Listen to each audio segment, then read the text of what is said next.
In the year 9 CE, the dense, mist-shrouded forests of Germania whispered with secrets and danger. The Teutoburg forest, a sprawling wilderness of towering oaks and tangled undergrowth, was about to become the stage for one of the most shocking defeats in Roman history, a clash that would shatter the myth of Roman invincibility and alter the course of an empire. This is the story of the Battle of Teutoburg Forest, where ambition met betrayal, and the wild heart of Germania triumphed over the disciplined might of Rome. The Roman Empire, under Emperor Augustus, was a juggernaut, its legions carving out dominion from the sunlit hills of Hispania to the deserts of Egypt. By the early 1st century, Rome's gaze had turned to the untamed lands beyond the Rhine River, Germania, a region of fierce tribes, endless forests, and elusive wealth. Augustus dreamed of a pacified Germania, its tribes bent to Roman will, its lands yielding tribute to feed the empire's coffers. To achieve this, he entrusted Publius Quinctilius Varus, a seasoned administrator and general, with the task of consolidating Roman control east of the Rhine. Varus, a man of wealth and connections, was no stranger to governance. He had quelled rebellions in Judea and Syria, earning Augustus's trust. In 7 CE, he was appointed governor of Germania, tasked with transforming the fractious tribes into tax-paying subjects. With him came 3 legions, 17 CE and 19 E, some 15,000 men, including auxiliaries and cavalry, a force that embodied Rome's iron fist. Varus marched into Germania confident, even arrogant, believing the tribes were cowed, their chieftains bribed or subdued. But he underestimated the land and its people, and he failed to see the storm gathering in the heart of one man, Arminius. Arminius, a chieftain of the Cherushi tribe, was a man caught between worlds. As a young man, he had been taken to Rome, raised in the shadow of the empire, trained in its military ways, and granted Roman citizenship. To the Romans, he was a loyal ally, a civilized barbarian who spoke Latin and fought alongside their legions. But beneath his Roman veneer burned a fierce loyalty to his people and a hatred for the empire that sought to chain them. Arminius saw Varus's heavy-handed rule, his taxes, his punishments, his disdain for Germanic customs, and he saw an opportunity. In the summer of 9 CE, Arminius began to weave a web of deception.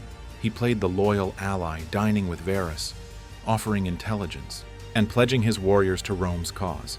But in secret, he rallied the tribes, Cherushi, Marsi, Chatti, Bructeri, and others, forging an unprecedented alliance bound by a shared desire to cast off Rome's yoke. Arminius knew the Romans' strength, their disciplined formations, their siege engines, their unbreakable shield walls. But he also knew their weakness, their reliance on open ground and their vulnerability in the wild, unfamiliar terrain of Germania. He chose his ground carefully, the Teutoburg forest, a labyrinth of trees, bogs, and narrow paths where Roman legions would struggle to maneuver. He fed Varus false reports of a minor uprising in a remote region, luring the governor and his army into a march through the forest. Varus, trusting Arminius and eager to assert control, took the bait. In early autumn, he ordered his legions to march, unaware that he was walking into a trap that would echo through history. In September 9th CE, Varus's army set out from their summer camp, likely near the Weser River, heading northwest toward the supposed rebellion. The column stretched for miles, 3 legions, their standards gleaming, alongside auxiliary troops, cavalry, and a cumbersome baggage train carrying supplies, families, and camp followers. The total force numbered perhaps 20,000, a mighty host by any measure. But the terrain was treacherous. Heavy rains had turned paths to mud, and the forest closed in around them, dark and foreboding. The Romans were used to open battlefields, where their legions could form ranks and crush foes with precision. Here, the narrow trails forced them to string out in a long, vulnerable line.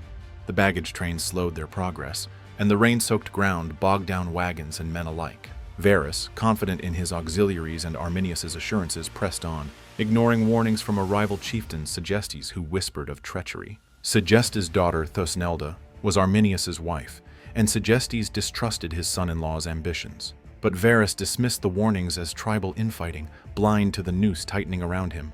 Arminius, riding with his Cherushi warriors alongside the Romans, waited for the perfect moment. As the column entered a narrow pass near Calcarees, a low hill flanked by dense forest and a great bog, he made his move. Under the guise of scouting ahead, Arminius and his men slipped away, joining the thousands of Germanic warriors hidden in the trees. The trap was set. On the first day, as the Romans trudged through the rain, a low rumble broke the silence, not thunder but the war cries of thousands of Germanic warriors. From the forest's edge, Arminius's coalition struck. Javelins and stones rained down, cutting through the Roman ranks like a scythe. The legions, strung out and unable to form their disciplined formations, scrambled to respond. Varus ordered his men to rally, but the terrain betrayed them. The narrow path prevented them from deploying their full strength, and the bog to one side trapped those who tried to flee. The Germanic warriors, lightly armed and nimble, darted from the trees, striking and retreating before the Romans could counter. Arminius, a student of Roman tactics, knew how to exploit their weaknesses.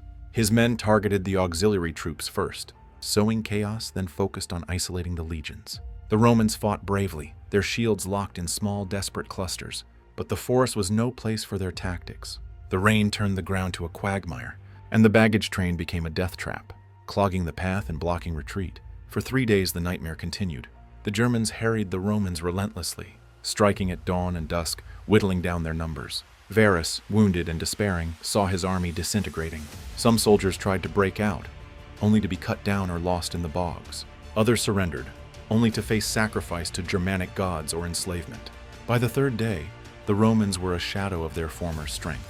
Their eagle standards captured, a humiliation unthinkable to Rome. In a final act of defiance, Varus chose death over capture.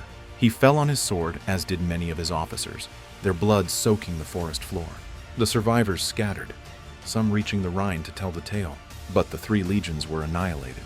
Perhaps 15,000 to 20,000 Romans and their allies perished, their bodies left to the crows or buried in shallow pits by the victors. The aftermath, a shattered dream. The news of Teutoburg reached Rome like a thunderbolt. Augustus, now aging and haunted by losses, was said to wander his palace at night. The defeat was more than a military disaster. It was a blow to Rome's soul. The legion's numbers, 17, 14, and 19, were retired, never to be used again, a rare and solemn mark of shame. Germania beyond the Rhine was abandoned as a province. The river becoming Rome's frontier, Arminius emerged as a hero to the Germanic tribes, his name synonymous with resistance. But his victory came at a cost. The Romans under Germanicus would return in later years, waging brutal campaigns of retribution. Arminius himself fell in 19 CE, betrayed and murdered by rivals within his own people. His dream of a united Germania unfulfilled. The Teutoburg forest became a legend, a symbol of the limits of empire and the power of a determined people. Excavations at Calcries, discovered in the 1980s, have uncovered the battlefield's grim relics, Roman coins, armor, and bones, alongside Germanic weapons, proof of the slaughter that unfolded there. The forest still stands, whispering of the day when Arminius turned the hunter into the hunted, and the wild heart of Germania roared. This tale of ambition, betrayal, and blood in the Teutoburg forest is more than a battle's chronicle. It is a reminder that even the mightiest empires can falter when they underestimate the will of those they seek to conquer. In the shadows of those ancient trees, Arminius carved his name into history, and Rome learned a lesson it would never forget.